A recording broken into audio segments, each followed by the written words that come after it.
Hello, this is Kevin reading the Providence Journal, August 14th, 2024. First article by Paul Edward Parker. Providence Place Mall turns 25 this year. Shopper number one still remembers her strategy. Key points.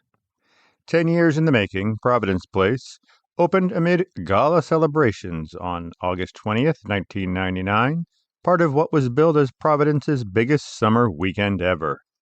It was designed by architect Friedrich St. Florian, a Rhode Island School of Design professor who went on to design the National World War II Memorial in Washington, D.C. When fully opened, the mall, with 1.3 million square feet of retail space, housed a 4,500-car garage, a 16-screen cinema, a 3D IMAX theater, a 750-seat food court, and 9 restaurants.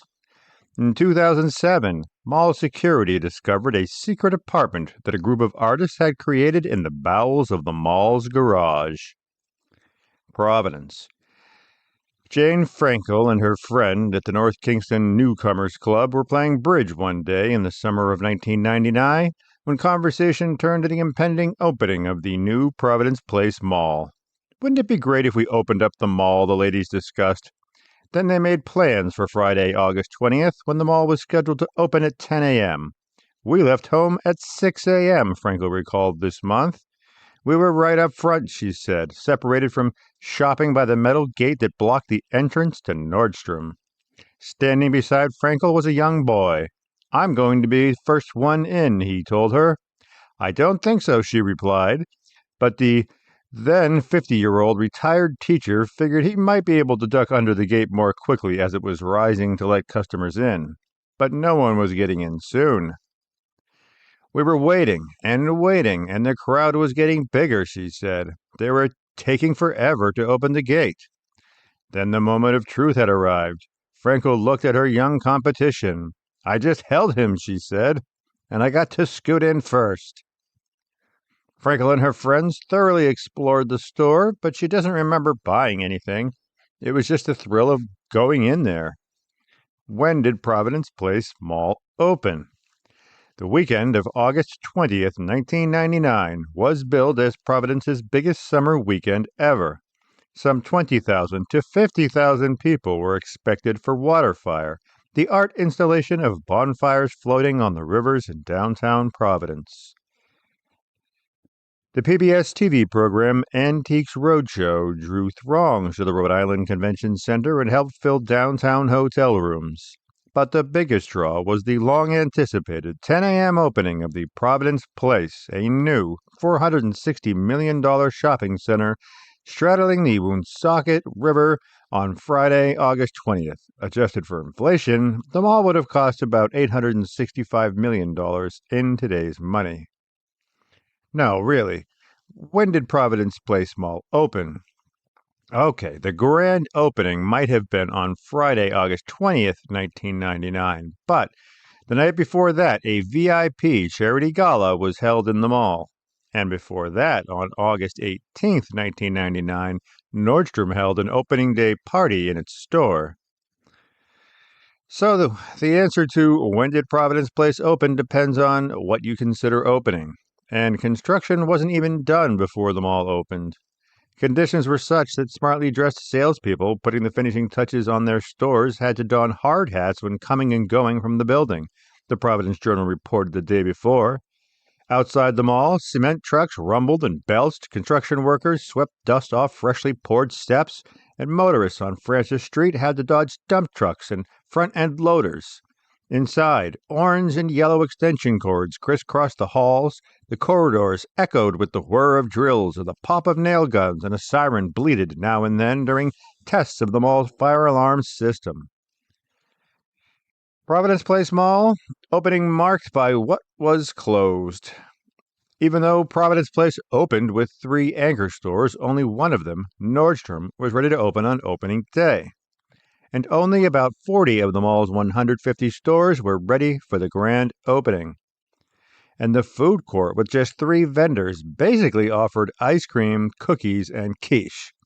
Okay, Le Petit Bistro, which joined Ben & Jerry's ice cream and the cookie jar in the food court, also served sandwiches, soups, salads, and baked pasta.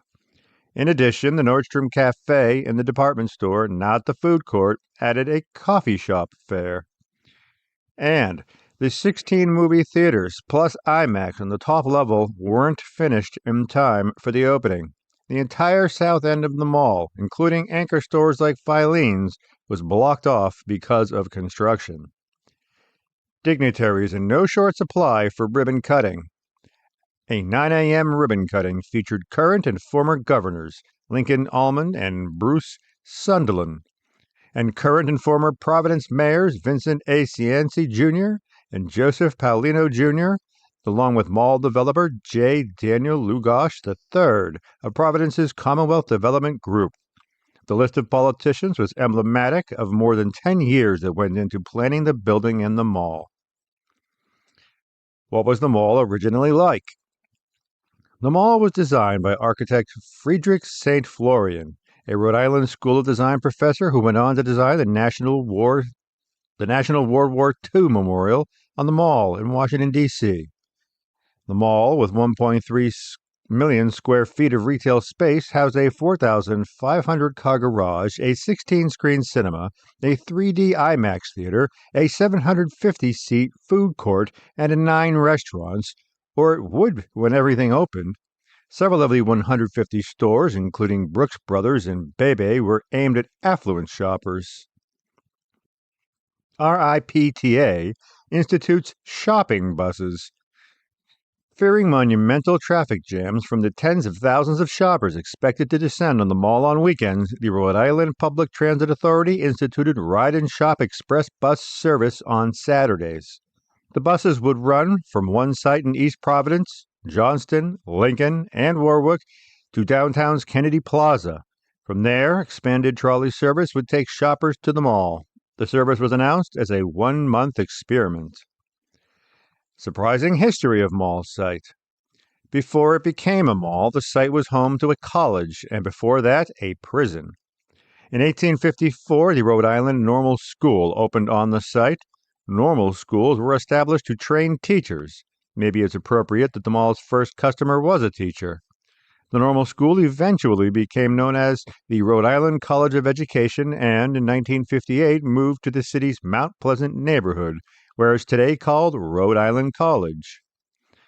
From 1838 to 1877, the site was home to the Rhode Island State Prison. In 1845, before it moved to Cranston, eventually becoming known as the Adult Correctional Institutions, the prison was on the site of the last legal execution carried out by Rhode Island, when Irish immigrant John Gordon was hanged for a murder that is now generally believed he did not commit. Governor Lincoln Chafee posthumously pardoned Gordon in 2011. Memorable moments in mall history. Stores have come and gone over the years. All 3 original anchor stores have now departed. Parking has been expanded at the expense of space that used to be a JCPenney store. And there was the whole ordeal of COVID lockdowns. But a few oddball news events have also made headlines during the mall's quarter century. A secret apartment. In 2007, mall security discovered Michael J. Townsend in a secret space that he and a group of artist friends had created in the bowels of the mall. The 750-square-foot apartment above an unused storage room in the garage had been their home off and on for nearly 4 years.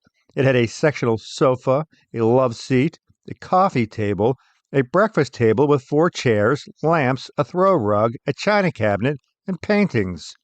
All it lacked was running water and a refrigerator, though the group had plans to install plumbing. Townsend had hoped to get a job at the mall and live in the apartment for a year. A whole lot of carpet. In April of last year, BuzzFeed's AI reported that Providence Place, with 240,000 square yards of carpet, is the second largest carpeted mall in the world. A human reporter probably would have mentioned what the largest carpeted mall is, but BuzzFeed's AI didn't think that it was important enough. The journal looked into the question last spring, noting that the mall's corridors are all carpeted, while the stores and food court have tile or similar food floor coverings, but no one could verify BuzzFeed's AI claims about the mall's carpet ranking. Powerful helicopters change AC. In March 2016, it was time for the mall to change its air conditioners. No easy feat when they're on the roof of a 16-story tall building. Their weight is measured in tons, and you've got 23 of them. The mall turned to Erickson Air Crane one Sunday, taking off from the lawn near the Amtrak train station, a civilian version of the Army's CH-54, capable of lifting 12.5 tons, plucked each old air conditioner off the roof and then replaced them with new ones. Next article by Antonia Nouri Farzan. He was fired from the governor's office over pro-Palestine posts. Now he's suing. Providence. City Councilman Miguel Sanchez is suing Governor Dan McKee and two of his top aides, charging that they violated his First Amendment rights by firing him for expressing pro-Palestine views. Sanchez worked in the governor's Constituent Services Office until last October, when he was let go.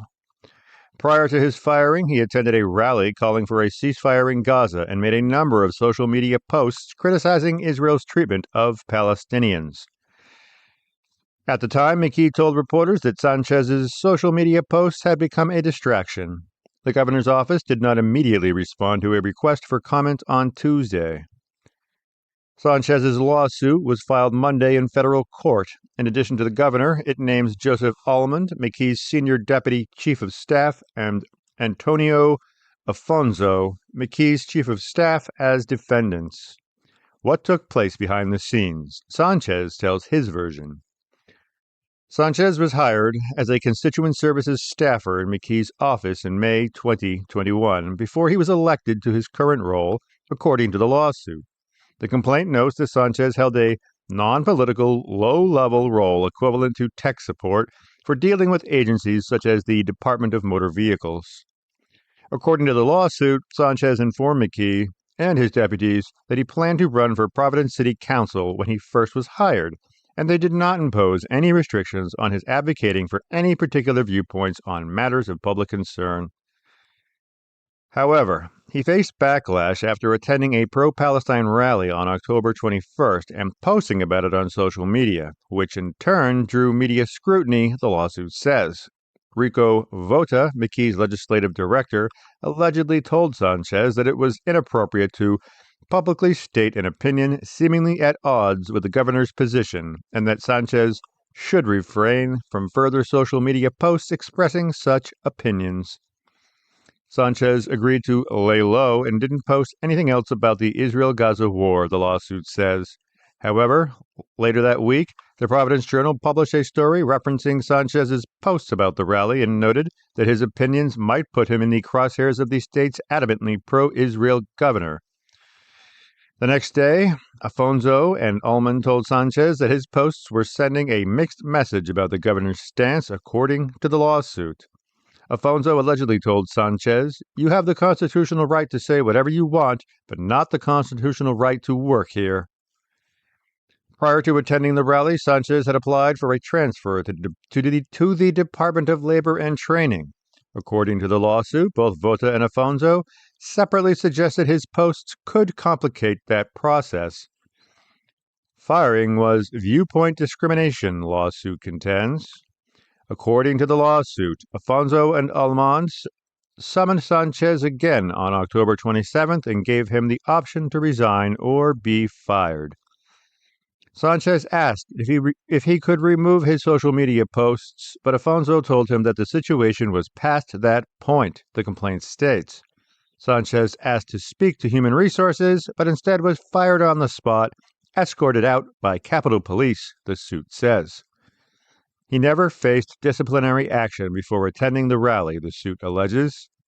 The lawsuit contends that Sanchez was a victim of viewpoint discrimination and is requesting that he be reinstated and awarded damages. It points to a 1987 U.S. Supreme Court ruling stating that the First Amendment does not allow government employers to silence discourse, not because it hampers public functions, but simply because superiors disagree with the content of an employee's speech. Sanchez is represented by James A. Rusieri of Higgins, Kavanaugh, and Cooney, as well as attorneys from the Washington, D.C.-based firm Share and Jaffe.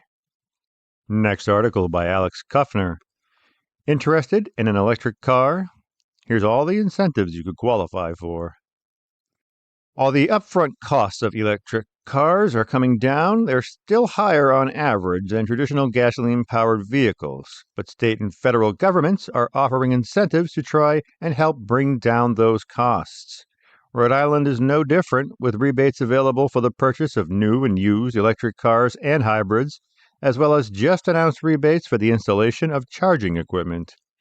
If you're confused about what's being offered in the Ocean State, here is a quick guide. Drive EV rebates for individual purchases of electric cars. The state rebate program, known as Drive EV, is now being run as a partnership between the State Office of Energy Resources and the Rhode Island Infrastructure Bank. For the average Rhode Island resident, the program offers up to a $1,500 rebate for the purchase or lease of a qualified battery or fuel cell electric vehicle. Rebates of up to $1,000 are available for new plug-in hybrid electric vehicles. New vehicles must be valued at or below $60,000 to qualify. Vehicles must be bought at licensed Rhode Island dealerships and registered in Rhode Island to get the rebate. Additionally, the program offers up to $1,000 for used battery and fuel cell electric vehicles and up to $750 for used hybrids. The value of used vehicles is capped at $40,000 to qualify for rebates. Drive Plus rebates. Rebates of up to an additional $1,500 for new and used EVs are available for applicants that meet income guidelines. For hybrids, the additional rebate is up to $1,000. To qualify, applicants must already participate in a state or federal low-income program. They include the Weatherization Assistance Program, the Low-Income Home Energy Assistance Program, the Supplemental Nutrition Assistance Program, the Rhode Island Works Program, the SSI State Supplemental System, Medicaid, or the Section 8 Housing Program. Applications can also provide a self-attestation of income if they meet guidelines that range from an annual income of, for a single person, $35,674 to $68,605 for a family of four. The full guidelines are at drive.ri.gov/EV-programs/drive-plus. Drive EV fleet rebates. These are for small businesses, nonprofits, and public sector entities only. The basic incentives are the same as the individual program, but they allow qualified entities to receive rebates for up to 5 vehicles every 2 years. There is an additional $500 rebate for vehicle. There is an additional $500 rebate per vehicle for applicants located in communities with high asthma rates: Central Falls, Cranston, East Providence, Pawtucket, Providence. Standard Power Up RI rebates. In addition to rebates for vehicles, the State Energy Office and the Infrastructure Bank announced earlier this month the creation of a rebate program for charging equipment known as Power Up RI. The rebates are available to owners of single or multi-family homes or renters who have a signed letter of approval from their landlord. The rebates are being offered for Level 2 chargers, which draw power from 240-volt outlets and, according to the U.S. Department of Transportation, charge a battery electric vehicle from empty to 80% in 4 to 10 hours and a hybrid in 1 to 2 hours. There are 2 standard rebates available. If no electrical upgrade is needed during the installation, the rebate amount is up to $350 or 50%, whichever is less, of the purchase price of a charger. If an electrical upgrade is needed during installation, the rebate amount is up to $700 or 50%, whichever is less, of the purchase and installation costs of a charger. Income qualified Power Up Rhode Island rebates. Applicants who meet the same income guidelines as in the Drive Plus program can qualify for higher rebates for chargers. If no electric upgrade is needed during installation, the rebate is up to $500 or 75%, whichever is less, of the purchase of a charger. If an electric upgrade is needed during installation, the rebate is up to $1,000 or 75%, whichever is less, of the purchase and installation of a charger. Erica Nidowski Memorial Electric Bicycle Rebate Program. If you're not ready to make the leap to an electric car, you may be interested in an electric bike or e-bike. This program is named after the late journalist and clean energy advocate Erica Nidowski, offers rebates of up to $350 or 30%, whichever is less, of an e-bike or cargo bike. For income-qualified applicants, the rebate is up to $750. Federal tax credits. Keep in mind, there are also federal tax credits available that also help lower the costs of owning an electric vehicle. The credit for purchases of new vehicles is capped at $7,500, and for used vehicles, it goes up to $4,000. And for charging equipment, a credit of up to $1,000 is also available. Next article by Wheeler Copperthwaite. They saved her after a crash. Now she's hoping other patients, first responders, reconnect. Lisa Brunetti's nonprofit seeks to connect emergency responders with the people they save. Charlestown. Lisa Brunetti remembers being on the phone with a colleague while driving down Route 1 near Moonstone Beach Road in South Kingston. Then she started screaming that a car was coming straight at her. Everything went black. When she woke up, her nose was throbbing. Her car windshield was askew, and when she touched her nose, she saw her hands were covered in blood. My arm was not where it was supposed to be, she said. Two passerby held her hand and talked to her, calming her down as firefighters started to cut her out of her car before she passed out again. Brunetti, 61, of Charleston, was transferred to a helicopter where Boston MedFlight medic Mike Horahan and flight nurse Nicole King tended to her on the way to Rhode Island Hospital. Usually, that's where these stories end. First responders get the injured people to a hospital, but what happens to their patients next is a mystery. Except this story picks up again 5 months later on June 2nd, 2022, when Horahan was told by a friend that maybe she should drop by an event for one of his former patients, Lisa. Brunetti was in a wheelchair. When he came up to her during the fundraiser, she asked what year he graduated, thinking he was a former student. No, he said, I was your flight medic. She leapt out of her wheelchair and fell into me, Horahan said. Horahan called King, who was on duty at the time. Dude, she's alive, he recalled saying, before starting a tearful FaceTime call with King and Brunetti. Brunetti taught at Johnson & Wales University and was a department chair. The crash forced her to retire. That meeting, fueled by connections and happenstance, and a call from someone at the Mattoonic Fire Department, was serendipity, Brunetti said. Horahan called it universe juice, bringing the pair back together again, connecting emergency responders and the people they help. That meeting gave Horahan and King closure. It allowed Brunetti to thank two of the people who helped save her life, and she invited the pair over to dinner to meet her family. It also gave her an idea for a new nonprofit, Universe Juice, aimed at connecting emergency responders with the people they help and save. A lot of emergency responders don't get closure, King said. Often, friends at fire departments will contact King to ask her what happened to their patients, and she has better connections, she said. Horahan likened the concept, which as far as they could tell doesn't exist anywhere, to groups that connect organ donors or their families to the people who received the organs. The concept itself is not exactly new, but there appears to be no formal group or organization that does the work of connecting people. Stories of reunions, sometimes decades after the initial trauma, are frequent features for both newspapers and TV stations, but those reunions are all ad hoc. To kick off her new nonprofit, Brunetti brought together many of the people who helped save her for a breakfast event at Ninigret Park in Charleston, including Horahan and King and numerous emergency responders who helped to save her life. How does it work? The idea is for Universe Juice to act as an intermediary between emergency responders and the people they help.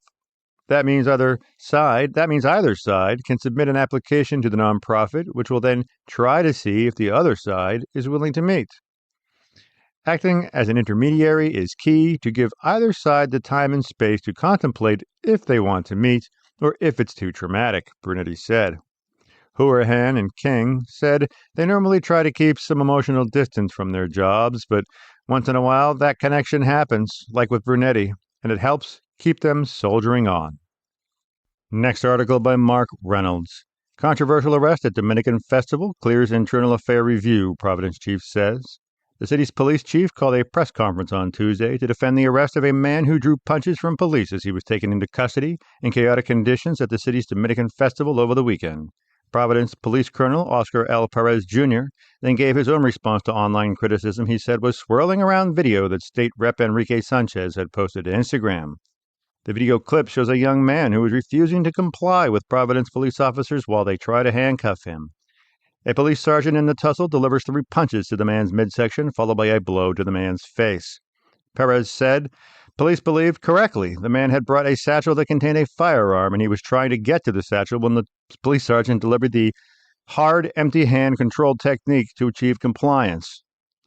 A firearm with a high-capacity magazine was then seized, he said. Let's be clear, Perez said. This was a hectic, chaotic situation, and I want to commend the restraint and professionalism of our Providence police officers. Perez added, I want to make sure you understand that this incident was reviewed, documented properly, reviewed by supervisors, reviewed by internal affairs. The sergeant's force was within protocols, and its purpose was to compel compliance, he said. The concern, Perez said, was that despite the presence of police officers, the man could potentially reach into the bag and grab the gun. Absolutely, this has happened in many places, Perez said.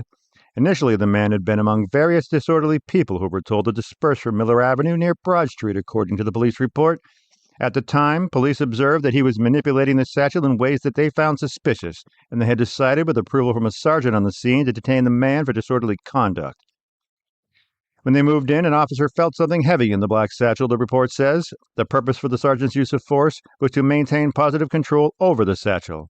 Sanchez had a different interpretation of the video. This type of police behavior is unacceptable and morally unjustified. We cannot continue to allow for our communities to be treated this way by authorities. It was a festival, for God's sake. If you think for 1 minute you're going to come to the city, engage in drinking and in reckless actions, and carry a firearm, you better bet the Providence Police Department will do their job, said Perez.